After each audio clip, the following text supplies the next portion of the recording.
See you. I see everybody. Can you hear me? This weekend, we're going to have our first Zen Bish Slap sleepover. Sans pajamas. Yes. Come as you are.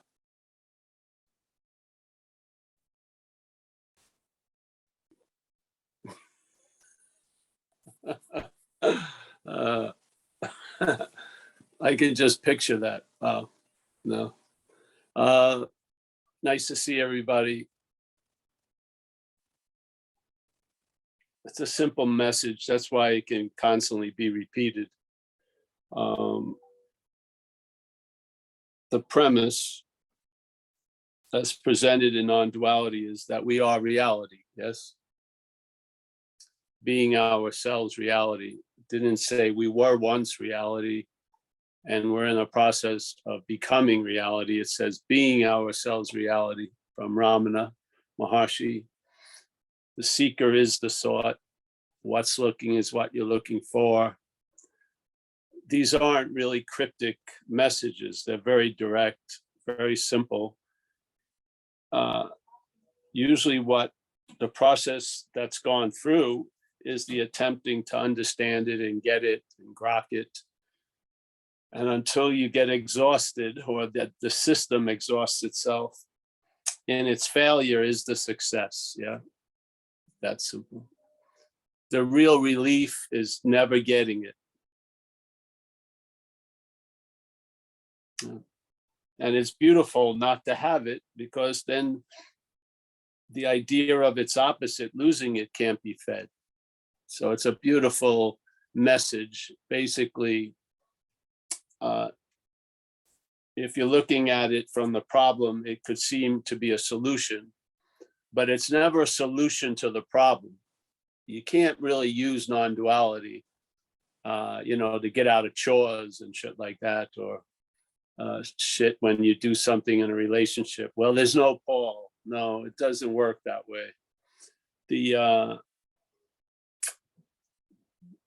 non-duality in a weird way is useless, which is awesome. It's just a fact that what we're in, seemingly in, and what's going on is of a variety called duality, and we're not that. Yeah, it doesn't say it's not appearing, it's just not true. Yeah. And so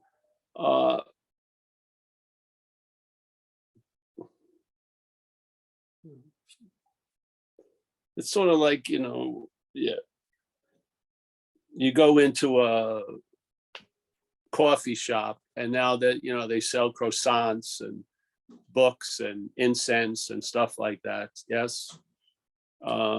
It's now in a way different than a coffee shop. It's something else. Well, non-duality is basically nothing. It's about, hopefully you've looked long enough to realize you can't find it. You've tried long enough to realize doing ain't going to arrive there. You've seemingly had it and then lost it enough to realize that's duality, having and losing. Yes. Yes. In duality, the having always is used by the head to produce an anxiety about losing. That's not relief. Yeah, the relief is from duality, not as a dualistic expression, but from it. So you can't lose it because you don't have it. Yeah. You can't see it because you are it. Yeah. Like they said, like Hoang Po says, whatever can be perceived cannot be perceiving. So it goes in the line as whatever can be known cannot be the knowing. Yes, it's just that simple. So when we know thyself, we hopefully, if know thyself is there probably had to be a few more words after that, man. Because know thyself would be finding out you're not that. Yeah. By knowing thyself, that which can be known, you realize you can't be that which can be known. Yeah, it's just a beautiful message. because no matter, there's no success or failure. Failure is the success. Failure of getting it is because you are it. Yeah. So that's the success of it. Where most things, failure is failure because we didn't get it. In this case, failure is success because you are it. Yeah. That's why you can't get it. Yeah. You're the seeing, that's why you can't see it. You're the hearing, that's why you can't hear it. You're the feeling, that's why you can't feel it. You're the knowing, that's why you can't be known. Yeah. And like they say, I don't know where we went off track, but they say it's indescribable. So why do we try to describe it? You know, it's incomprehensible. Why do you want to try to understand that? It's impossible. Yeah. And maybe it is, maybe it isn't, but to the action figure, to the programming of this, it is definitely indescribable. Yeah. Based on the defined aspects of this system, it's like wearing a straitjacket and you think it's like a tuxedo, basically. So this is, so you come to the real success is the failure of trying to get it, trying to become it, believing you unbecame it somewhere. You know, remember what they did in Catholicism? You're a little kid and they tell you, you're already screwed up completely. You have original sin. Well, I don't remember doing anything. You didn't do anything. It's just how you start. You start with a -10 deficit, and then you just try to be as good, always knowing you're going to hell. Wow, that's so in this case, being ourselves reality, the greatest mystery is reality, aka Paul and Sherry and Paul H. and Stewart wanting to attain reality. Yeah. See, because if Paul is seen as something real,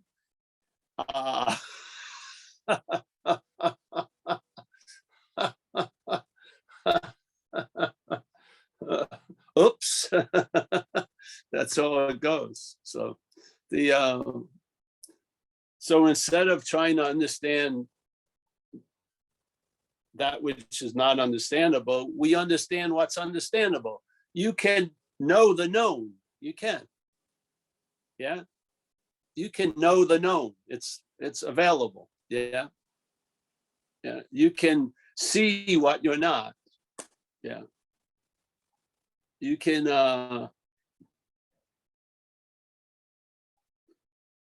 have an understanding. I believe duality, the non-duality is such a beautiful understanding because it questions or brings into light the misunderstandings. Yeah.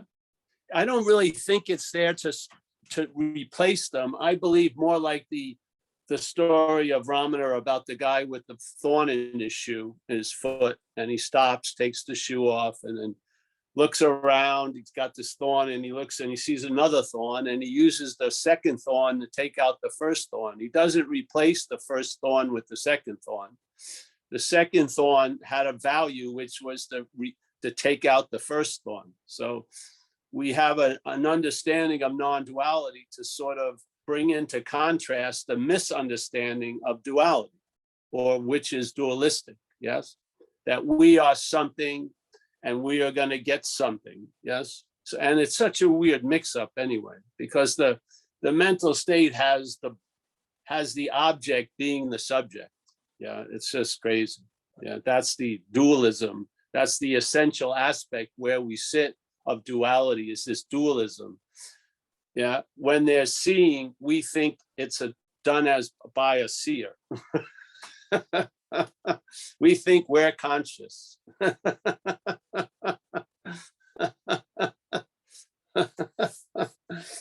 They even say it they don't say Paul's conscious, they say conscious contact. Yeah, so conscious contact would mean, let's say, consciousness. So consciousness is in contact. Where does it say it's Paul? Yeah. But that's what happens. The consciousness is sort of used to and be attributed to the body, that I'm the one who's conscious, as Paul, I'm the one who's seeing, I'm the one, tell me if I'm wrong. Listen to the head. When they're seeing, isn't the seeing used to imply the seer? So the experience is seeing, the interpretation of the experience is based on the seer. Okay.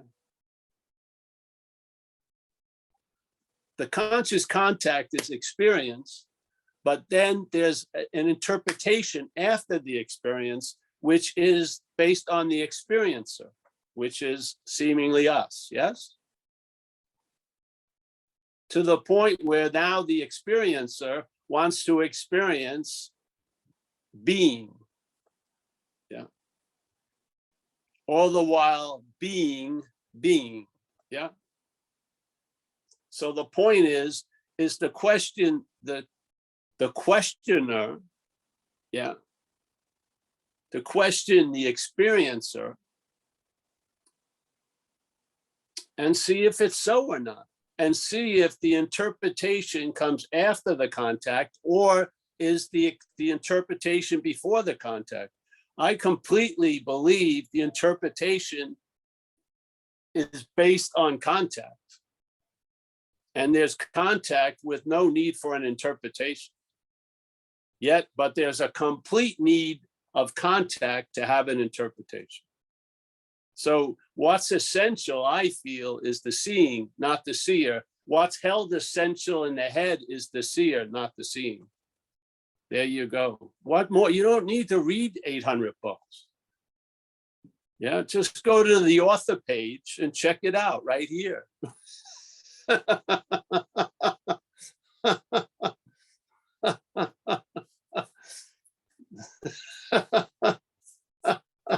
The only reason, oh man.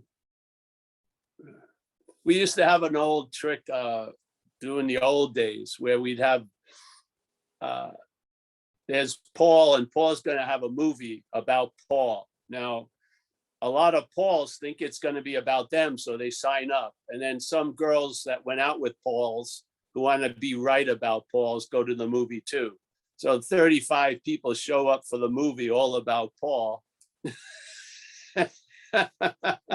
The movie starts and becomes very clear to 34 of the people, it's not about them. It's not about Paul. And yet, yes, but there's one that's incredibly involved and totally into the movie because it's about him. Yeah. Now the others would like to leave right away because they lose interest completely, though they had a huge amount of interest. One is, as soon as they see it's not about them, there's a loss of interest. This is like the message. The message, the movement of the message is a loss of interest in self, in this idea of being the doer, the thinker, the feeler, the haver, the loser. Seriously, there's just a loss of interest in it.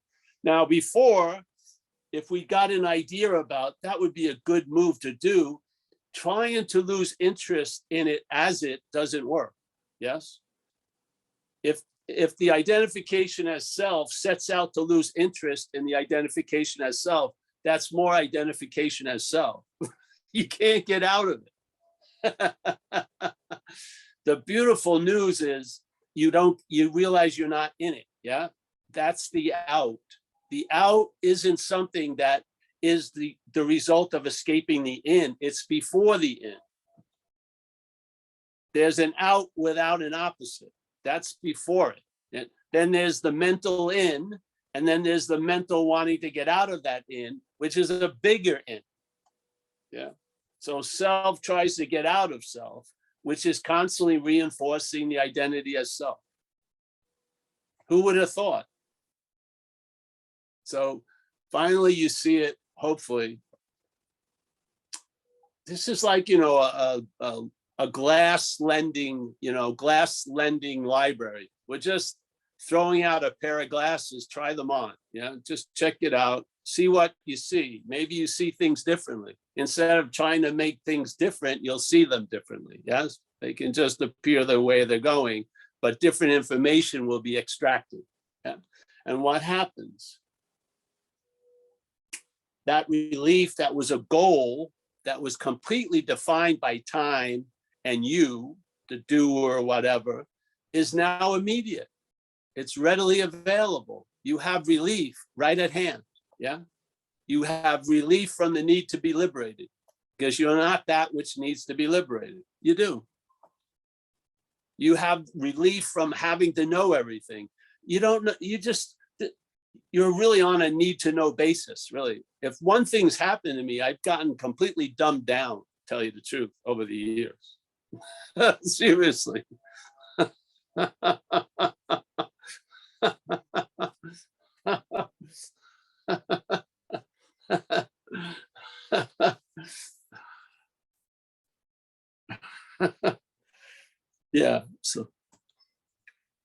Yeah, so that's the message. The message is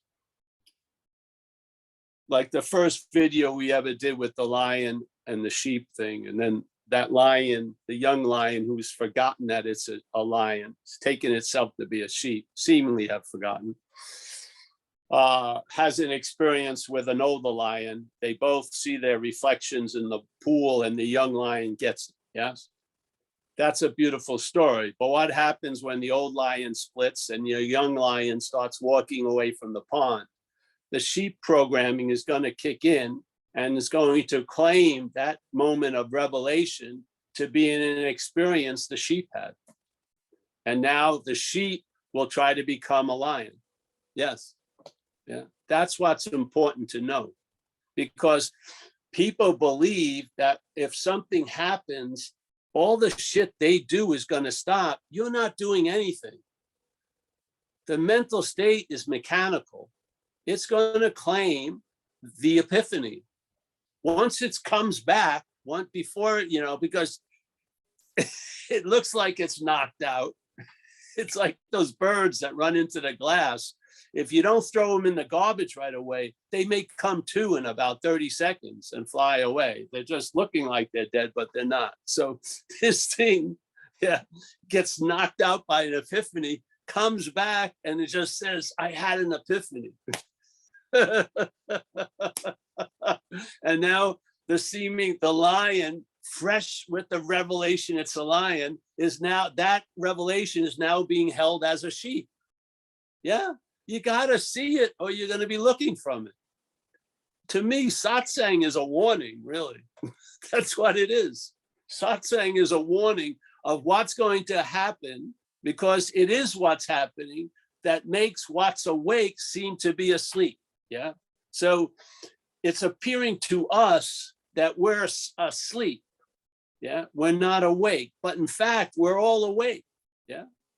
The dilemma is, some of us seemingly believe we're not, and some of us seemingly believe we are. That's the difference between traveling heavy and traveling light. The fact that you're awake doesn't get changed if you seem not to believe that. Yeah. If you don't feel like that, it doesn't change that fact. Yeah. So with all your mental facts and shenanigans, when you lose interest in that, the facts override everything. Yes. Blue is blue, red is red, things become clear. And now, I don't know, find out, I heard this, basically everything got winnowed down to just satsang, come to satsang, share it with a group, hang out together, you feel something, feels pretty invigorating. Yeah. Its exercise routine is very, very little. Yeah.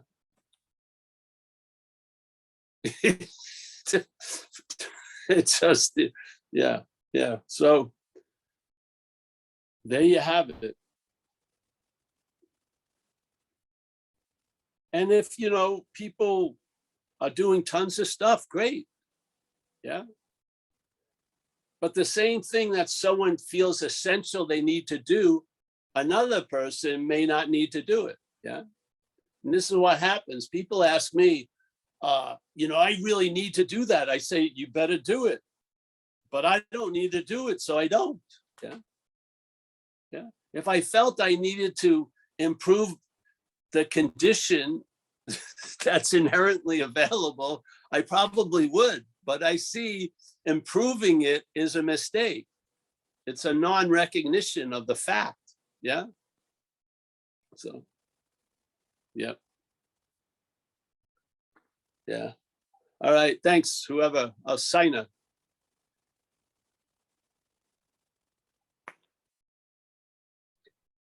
If anyone has any questions, you can raise your virtual hand. Oh, Paul H. Paul H. Jeez. I'm seeing Paul H. more than I see myself in the mirror now. Jesus Christ. Paul H. All right.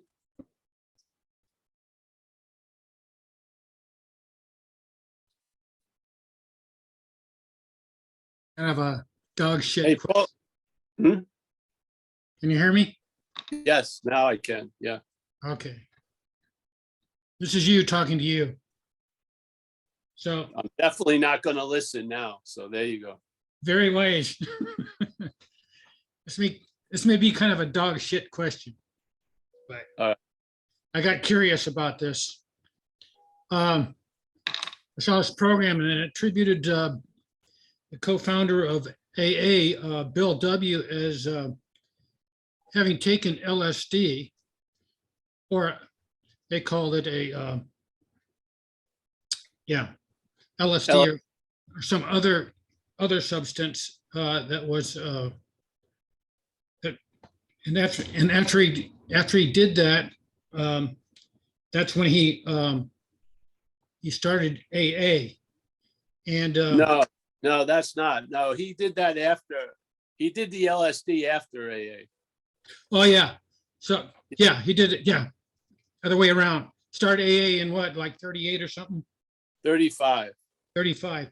Yeah, and then he experimented with LSD, and at some point he was kind of indicating that this may be an advantage for people that couldn't imagine a higher power because of the experience he had it. Now I'm paraphrasing this and I'm using other sources, so you take this with a grain of salt. Yes. So I just wanted your input on that. So I read an article in the Guardian about this, and the original source of this was a Netflix thing called Change Your Mind by this Michael Pollan. And it's basically based upon his research into psychedelics. And Bill W. apparently had some experience that he thought that actually led him to feel a state of egolessness. And as you indicated, it was after he started AA, and he started experimenting with it. And apparently at some point, AA wasn't really too happy about that. And Bill W. wanted to disassociate himself from AA so he wouldn't have that kind of influence on people. So, but I thought it was interesting. If it's true, I don't know whether it's true, but I thought it was interesting that he saw this from a point of losing this drug caused him to lose his identity or his idea that he is an ego. And I also was interested in that he thought that this could be a way for people to at least be open to sort of the doors of perception that they're not a Paul H. or a person. So anyway, this question has been bugging me, so I just wanted to throw it your direction and see if you had anything to say about it. If you don't, that's fine. I'm just curious what you might. Yeah, I don't know my understanding of it. It came later, and Bill W. was one of the people who started the program of Alcoholics Anonymous with Dr. Barb. But he was looking to see whatever could help people who had alcoholism. Yes.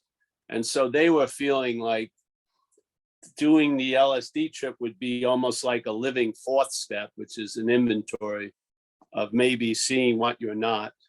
Yeah. And how it's defeated you, if you want to call it the ego. So he had that drive throughout his life of seeing, checking things out if possible that could be of help to people recovering from alcoholism, because of the terrible ride he had been on and seen so many people on. So he was an explorer in a way. Yes. And one of the great statements from him is, because he was the head of AA, he couldn't be a member of AA. So sometimes he really needed to go to an AA meeting, but being the big star of AA, it was difficult. Yes. So yeah, his action figure had a lot of trouble with depression and stuff like that. Yes. So he was always open. And people I know who I met in AA here in San Francisco, they did the LSD tests at Stanford in the early 60s. And a lovely guy named Cy P. And he was a trip. He was one of my sponsors in AA in the beginning.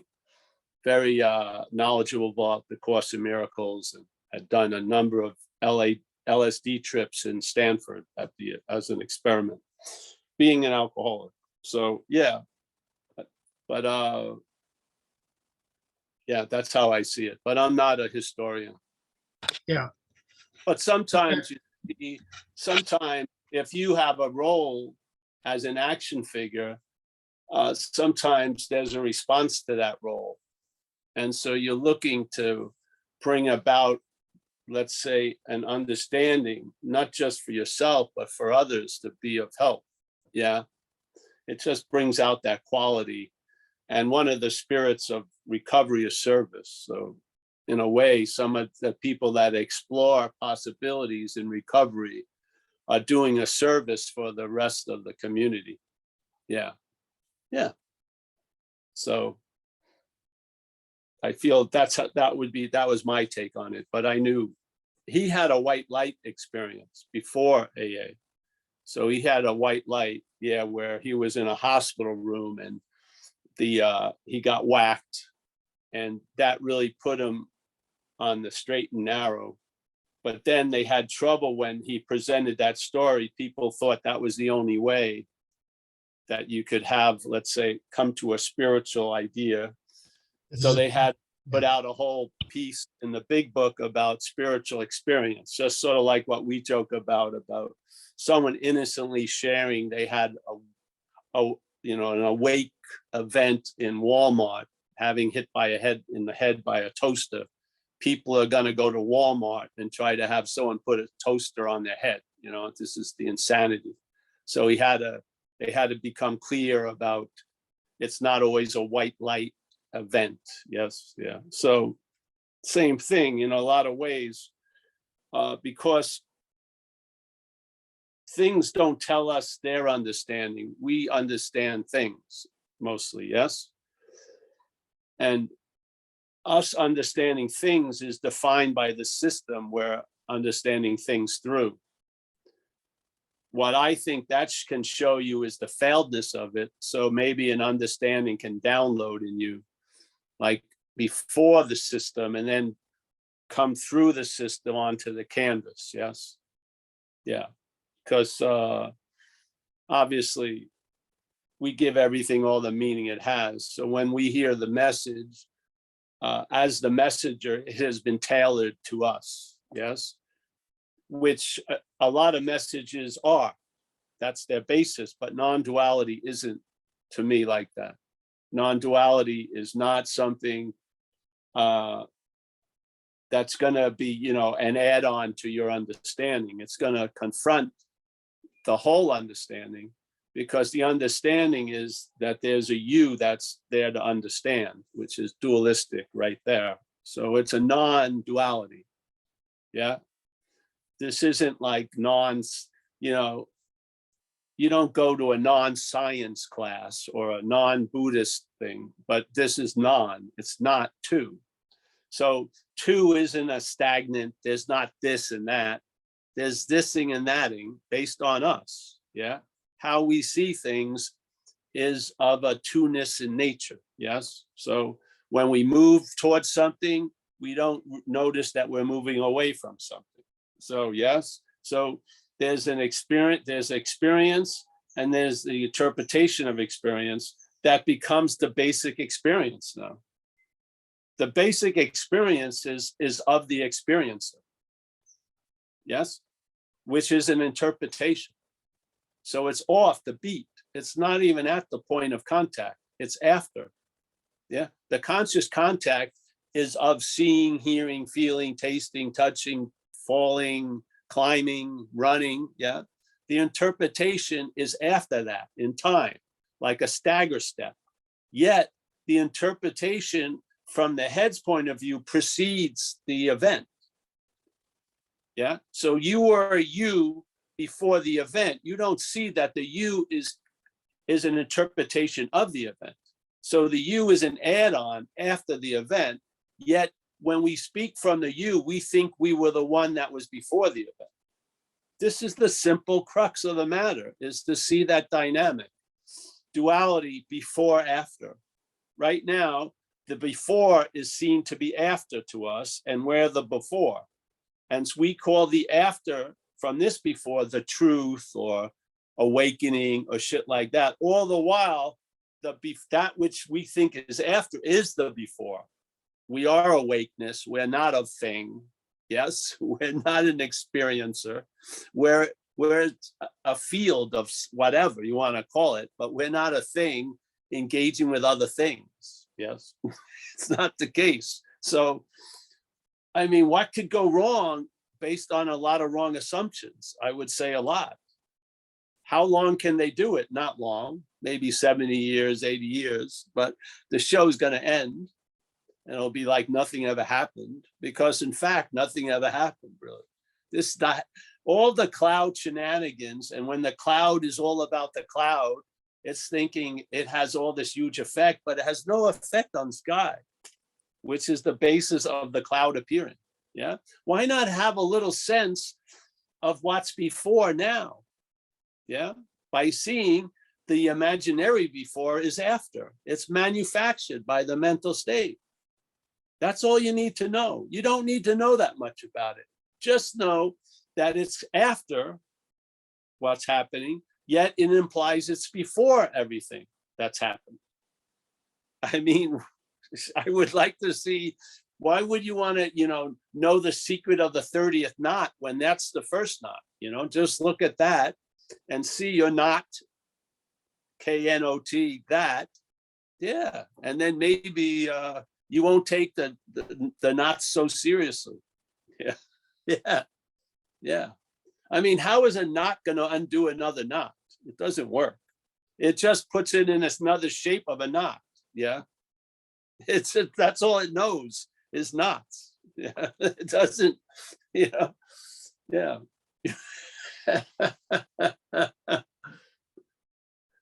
You don't demand the snake become the rope. You see the rope and there's no snake. Yes. It's not like I want to understand the rope as the snake. No, just see you're not the snake. That's the rope. Yeah. It's simple, right? Very. And it's seamless. It doesn't move around. That movement is duplicated through the effect of non-duality in time. It's seamless. That's how it goes. Yeah. Yeah. It unbecomes what was never so, basically. Yeah. So, yeah. But yeah, I never met Bill W.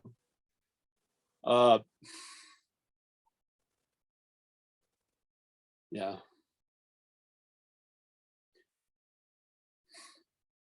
Yeah. But it was, see, what happened before 1935? Uncle Ted, the drunk, was up in the attic or getting lobotomized or in a mental institution. Finally, here, a solution appeared to alcoholism. First time, really, a broad one that could be entertained by a lot of quote unquote people. It was a miracle.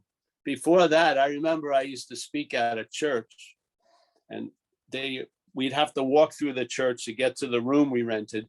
Beautiful church in the city, and they'd have a big, they'd have a thing with a huge Bible there, like in front of the altar, and it would be on a page with one of those strings, and this page was a psalm, and I read the psalm, and it was about there's nothing we can do about winos. That was it, even back then, seemingly. So, yeah. So I have a lot of respect for recovery. Amazing. Yeah. Yeah. So thank you, Paul H. Thank you.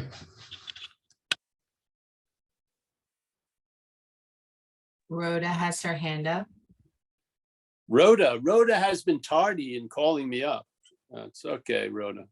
I figure you didn't really need me anymore, Paul. I know. It was kind of like an exercise in futility at this point.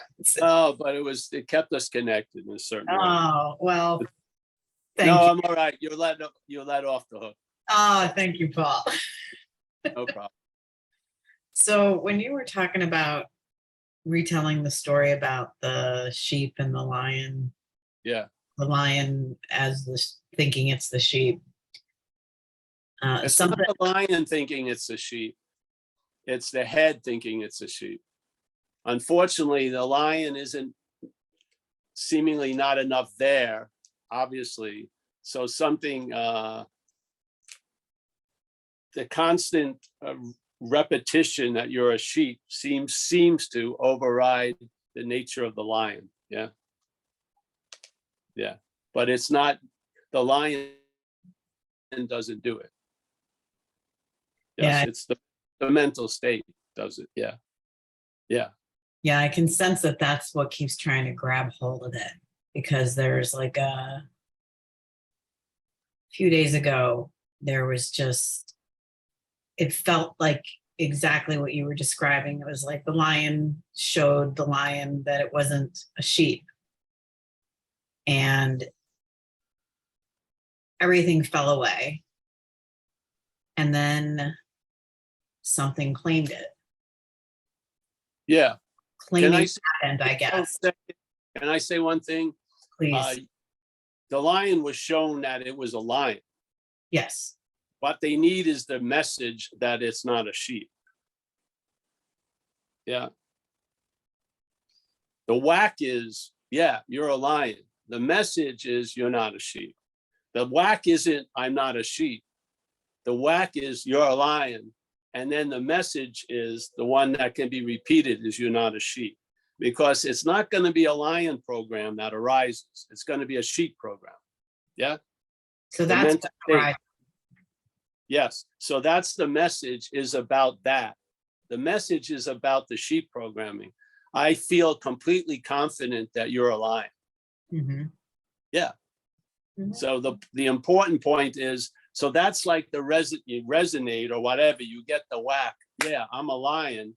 Yeah, and so now you learn you're not a sheep. That I feel is an accompaniment you need here in time and space, I do. Because if you present it that you're a lion, you're a lion, you're a lion, it's going to be the sheep programming that's saying it's hearing that. Yes, I've seen it in my own experience and other people. So when I say you're not a body, it's a body hearing that. Mm-hmm. So it doesn't go anywhere, I don't feel. Yeah. Yeah. So this is about the whack is all day, there's whacks, you're a lion. Mm-hmm. What's needed as an accompaniment that when you're in this experience of time and space is you're not a sheep, because the programming is going to arise Mm-hmm. and plant you there and start you from there and triangulate you as a sheep. Yeah, it is. That's what it does. There's no volition in there. It's just a mechanical activity. Yeah, so I feel that's the warning of satsang. The warning of satsang is you're a lion. No, that's a fact. The warning is you're not the sheep program. Yeah, that's what we're doing here at these talks.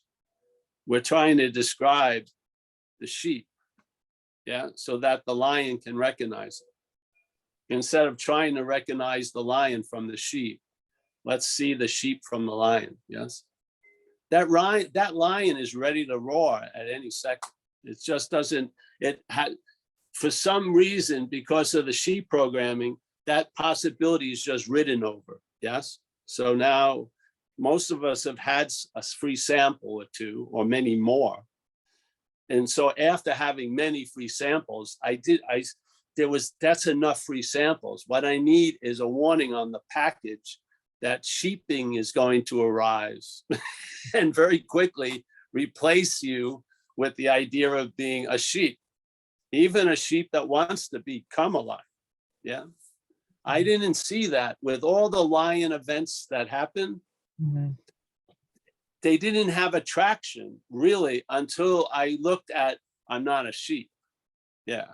That was the kicker that allowed things to stabilize in a way, or to be quite reliable. Yes. Yeah. So that's why we don't speak about the lion much. We speak about the sheep. Because I know we're a lion. I know it. Yeah. Yeah. But the point is, in time, the sheep will keep arising. And a lot of people, when they think they are a lion, they think they won't do anything that has anything to do with sheepness, but they never did anything. It's not a volition. Yeah. See, I think a lot of people get flipped out because a lot of shit that they believed was going to stop when they awaken or whatever, it keeps going because it was never them to begin with. Yeah. Yeah. You're not sitting there choosing shit. That's just a story that's running. Yeah. Yeah. So, yeah, sorry I jumped in, but it's an important part. No, it's very helpful because I have to go much slower than you do, Paul. It just comes much slower. So it's what I keep noticing is, as I heard you speak, what I'm hearing is this sense that keeps trying to claim. Yes. Well, it already claimed it. Anything, See, everything. trying to in claim. its story, it's already claimed it. It's Yeah. historic, Yeah. but it's actually an act of claiming. See, Yeah. part of the claiming is that it's already so. See, this is the trick because it uses time. So in other words, it's not claiming that you're going to become a self if you keep doing this. It says you already are one. Yeah, that's the trick. So that really, if you were becoming something, there could be, hey, wait a minute. Yeah. But if you already are, it limits what moves you have or what moves are going to be made. Yes. Like when I saw in the idea of this idea of self as a doer, thinker, feeler. Yeah. A separate, long lasting, independent thing. Mhm. Paul, when I saw that I wasn't that, the possibility of being free from it became immediately available, which had been stunted because I was trying to be free as that. Mhm. I was trying to be free as self when the freedom is from it. Yeah. Once I saw I wasn't that, the possibility of being free from it became readily available. So Before, yeah. sorry, go ahead. Yeah, because so it was handcuffed until it wasn't. The handcuffing was believing I was that which the head was identified as. Yes. Yes. So my day and my life started from a manufactured point, self. So basically, everything I was wanting to get in and everything I wanted to get out was as a self. I wanted to get in certain conditions. I wanted to get out certain conditions out of that from that condition. Mhm. Yeah. And all the ins and outs never got me out of that condition of the self. Yeah. So then I saw this pursuit of the in and outs we're missing the point in a way, if you have the eyes to see it this way. Yeah. Because it's the selfing that's saying it's the one that's going to get in, it's the one that's going to get out. Yeah. That's what you want to get. And getting out of that is a recognition you're not in it. That's all. It's an out before in. It's not an out that comes after you're in. Yeah. It's before. And I believe it's our basic inherent condition is before. Yeah. So no matter what goes on in this life, no matter how much I get rushed up about something, everything passes. Yeah, and I mean, all your hyperventilation, yeah, it's just, yeah. Yeah, so that's why that's really the message of the satsang, is not about what we are, it's about what we're not. Because I'm assured you're already that which you are. Yes. Completely. Yeah. So what I find is there's a lot of mental activity that has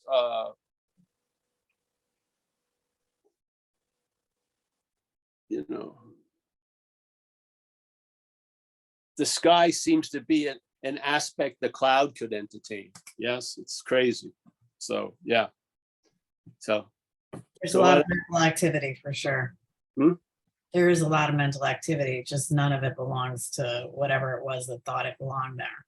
exactly, exactly. And coming from there, that that will produce a different translation of stuff. Yeah, because it's the same stuff, but in most cases, the same stuff is used to imply it's me. Now we're using an understanding for it to imply it's not me. That's all. Yeah. So It's the same stuff that's going on in the head and emotional reactions and interpretations, but we're putting a different twist on it instead of having it, oh yeah, that's just me. No, it's not me. It's a different, totally, I mean, at the core, it's like, to me, it's a step before duality. Yes, right there.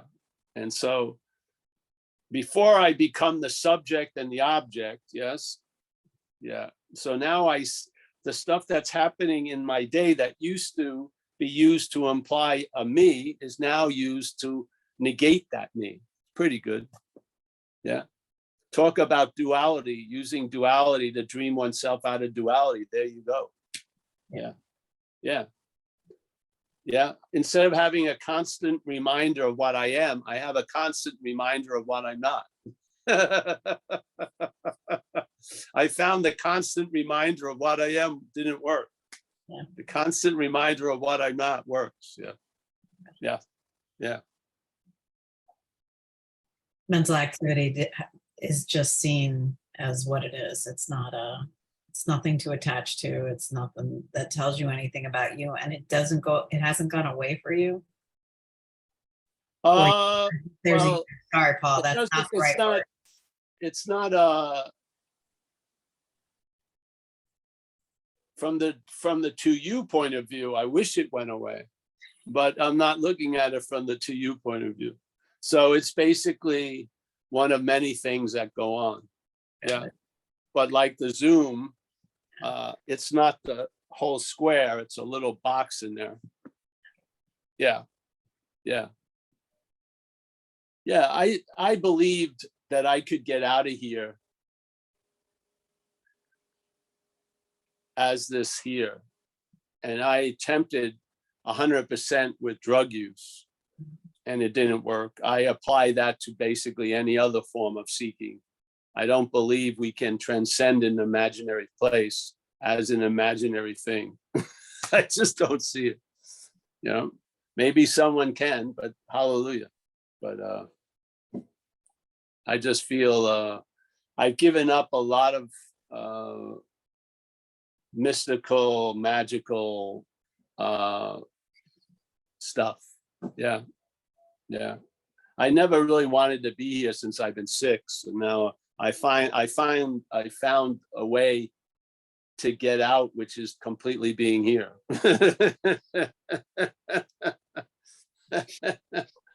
My logic, the mental logic doesn't see it working that way, but that's how it's worked, really.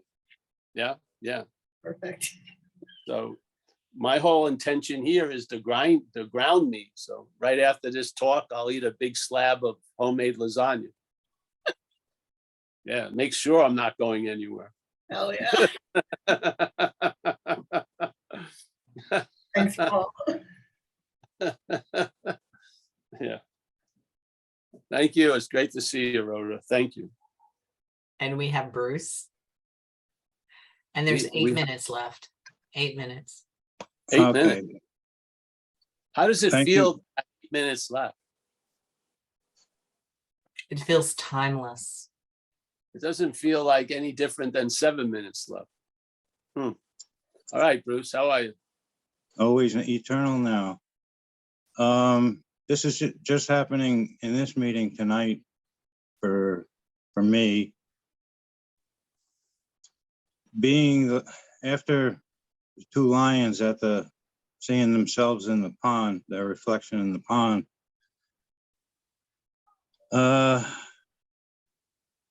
Now seeing myself, the lion that thinks he's a sheep, from the lion that's walking away's point of view. When I was 19, yeah, the whole LSD, cocaine, THC, mega, I got locked up for it, but it set me apart. There was no more me. And that, the white light, more of a, like an emotional shock. Not until I was 54, I had discovered AA after every other field.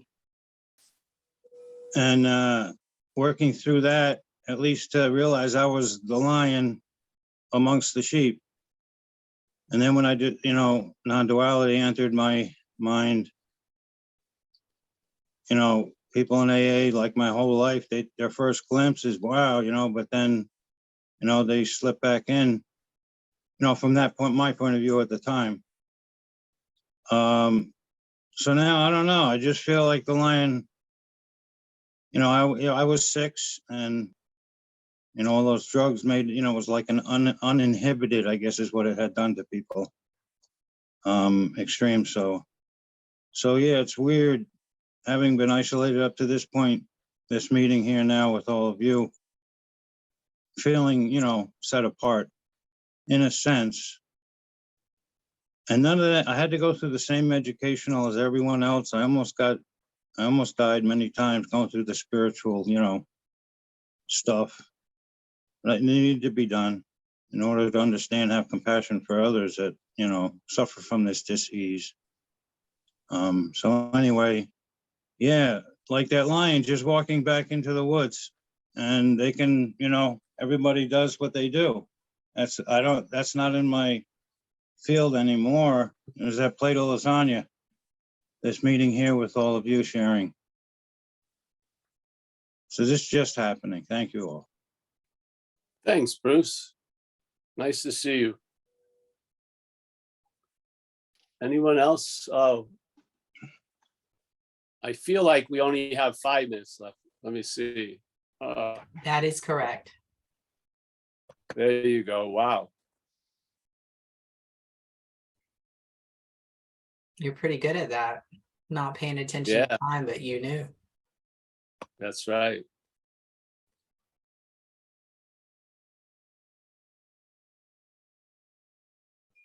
Well, let's start saying goodbye. We'll just draw it Yeah. out. Yeah. Perfect. Saina, thank you. Thank you for doing all this. Seriously. Yeah. Hey, and I wanted to say a big thank you. You really helped me last week. And every time I think of you giving me a good old fashioned bitch slap, I just giggle. I just, something shifted big time because I now see those thoughts that I was thinking before. They're so silly. And now I just imagine you giving me that good old fashioned Zen bitch slap, and then I can't help but laugh. And then I'm, it's just a complete turnaround. So thank you for that. Oh, great. It's like you Yes. virtually gave me one somehow. Yes. That's you got the velvet glove treatment, not the boxing glove treatment. Yeah. Okay. Yeah. You're lucky. Yeah. Thanks, honey. We have Connie. She's slowly drifting out of sight. Oh, she's risen again. She's about a half a foot above sea level. Oh, she's rising up. Nice to see you. Stewart, a man from Oz. Nice to see you. Man of my own heart. Yeah, we got Paul H. I've had enough of Paul H today.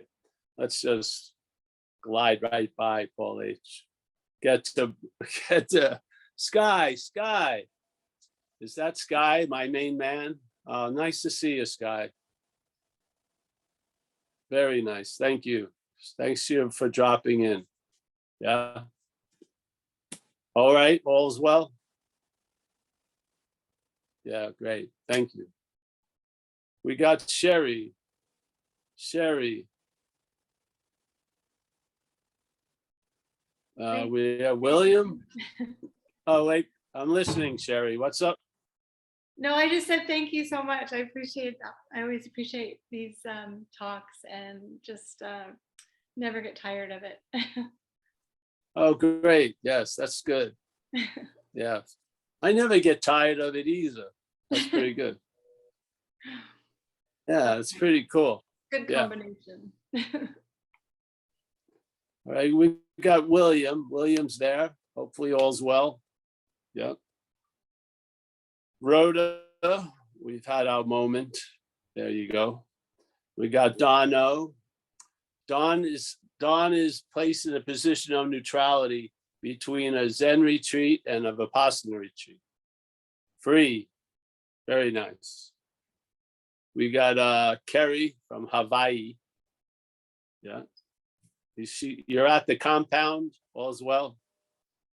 Yeah, good. It's so We good, got Paul. Rich H. Yeah. Rich H, nice to see you, Rich. Kelly, very nice. George, he still's got the vow of silence going on. Yep, there he goes. Yep. Zip. Yes. We got Ann B. Jacqueline. Oh, Jacqueline. Nice not to see her, but more nice to see her. There's a picture. We got Donate here again. We got, let me see what Jimmy R is saying to us. But obviously, you cannot transmit something you don't have, you haven't got. That's an AA quote. I have a little bit of a different idea of that. I say, if you're willing to give it away, you have it. That's my sense. But we have Amy. Amy, let me see who else. We've got Paul H appeared again. Jeez. All right, let's move away from Paul H. Bitterman, David. He's mobile. He's running around outside. Sue K, my latte lady. Jody, Nina, Amy, Mia. Nice. I had a drop in with Mia today. Very nice. Her generosity knows no bounds. Yes. Well, I think, let's see, I think that's it. Yes. How about,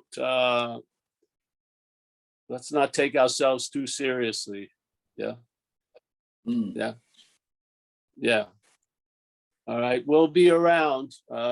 Just go to Zen Bitch Slap events. They're all there. I think we're going to be in Mexico in October also. We'll put it up in Lake Chabala or something. So that's going to be after Italy. That will be the next trip, I think. All right. See you, everyone. Bye-bye. Oh.